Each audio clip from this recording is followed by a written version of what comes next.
Տիկին Սինորյան, դուք ազգային ժողովում նորեկ չեք, թեկուզ ոչ պատգամավոր, բայց փորձ ունեք, փորձագետ, օգնական եղել եք։ Ձեզ որպես պատգամավոր որտեղ եք պատկերացնում եւ ինչ նախաձեռնություններով եք հանդես գալու։ Շնորհակալ եմ հարցազրույցի հրավերի համար։ Իրականում ոչ միայն ազգային ժողովում աշխատելու փորձ ունեմ, այլև գրեթե 3 տարի Երևան քաղաքի ավականու անդամ էի եւ տարբեր նախաձեռնություններով եմ հանդես եկել որպես ավականու անդամ։ Առանձնացնեմ ամենակարևորներից իմ նախաձեռնությամբ Երևան քաղաքում երթևեկող ծնողական խնամքի ձգված դպրոցականները եւ ուսանողները անվճար են երթևեկել եւ երթևեկում եւ դա մեր գործադիր իշխանության հետ համատեղ նախագծի մի փոքրիկ հատվածն է։ Եվ ըստ էության ես իմ գործունեությունը պատկերացնում եմ հենց սոցիալական ոլորտում, այսինքն այդ հանձնաժողովում, աշխատանքի եւ բարեկեցության հանձնաժողովում, սակայն իմ գործունեությունը բազմավեկտոր կլինի եւ ոչ միայն այդտեղ կլինի, այլ նաեւ այլ հանձնաժողովներում եւ հնդածս արդեն նախաձեռնություններ կլինեն օրենսդրական նախաձեռնություններ, հանդիպումներ քաղաքացիների հետ եւ բնականաբար նաեւ խորհրդանական դիվանագիտության համատեքստում եմ պատկերացնում իմ գործունեությունը, արդեն առաջիկա ժամանակահատվածում պարզ կլինեն բարեկամական խմբերը եւ միջխորհրդանական կազմակերպությունների անդամների ցանկերը, ըստ այդմ արդեն պարզ կլինի թե կոնկրետ որ երկրների հետ կլինի իմ աշխատանքը։ Տիկին Սինորյան, իսկ ձեր ընդդիմադիր գործընկերների հետ աշխատանքը ինչպես եք պատկերացնում։ Դե ազգային ժողովի նախագահը եւ մեր գործընկերները արդեն հայտարարել են, որ մենք փորձում ենք կառուցողական մթնոլորտում աշխատենք, որտեղ հենց մեր քաղաքացիների ուղերձն է եղել դա, ոչ են ուզում տեսնեն այնպիսի ազգային ժողով, որ նախորդ տարիներին էր, այսինքն փորձելու ենք բարեկրթության սահմաններում մեր աշխատանքը շարունակենք, բայց ինչպես մեր ղեկավար կազմը նշեց, ցանկացած իրենց տված պատասխան համարժեք պատասխան ունենալու մեր կողմից։ Ձեր ընդդիմադիր գործընկերները հայտարարություններ են տարածում, որ կարծես 37 թիվն է, ռեպրեսիվ ճնշումներ են իրականացվում ընդդիմադիր գործիչների նկատմամբ, դա այդպես է ելնելով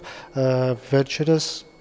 ինչու ոչ միայն վերջերս, այլ դրանից առաջ տեղի ունեցած ձերբակալությունները կապված ընտրակաշառքի ենթադրյալ դեպքերի հետ։ Էպիկ է, չէ, որ այդ խոսույթը տարածում է Ռոբերտ Քոչարյանի խմբակցությունը, նա է խոսում ռեպրեսիաներից եւ 37 թիվ լինելուց։ Ես թողում եմ այդ հարցի պատասխանը քաղաքացիներին եւ կարծում եմ մեր դիտողները դա պատասխանը կտան ըստ էության։ Նաեւ ձեր ընդդիմադիր գործընկերները ծանր տարան Կտրիշ Ներսիսյանի բացակայությունը ազգային ժողովում եւ այնուհետեւ շտապեցին Էջմիածին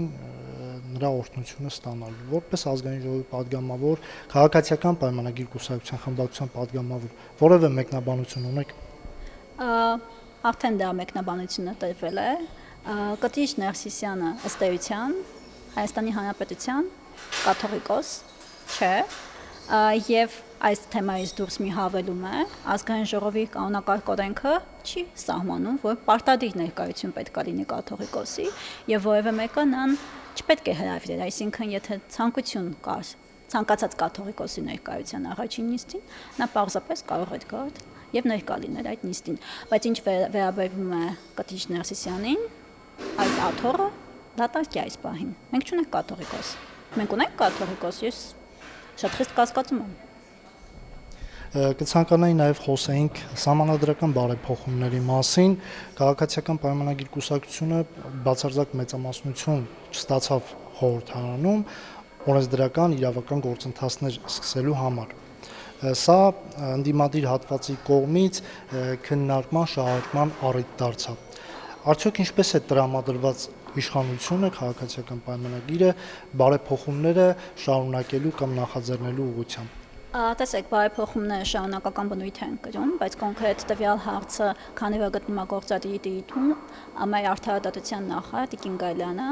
առաջիկա կառավարության ծրագիրը ներկայացնելու ընթացքում այդ բոլոր հարցերին համապարփակ կպատասխանի եւ կներկայացնի, քանի որ ոլորտային է, մասնագիտական,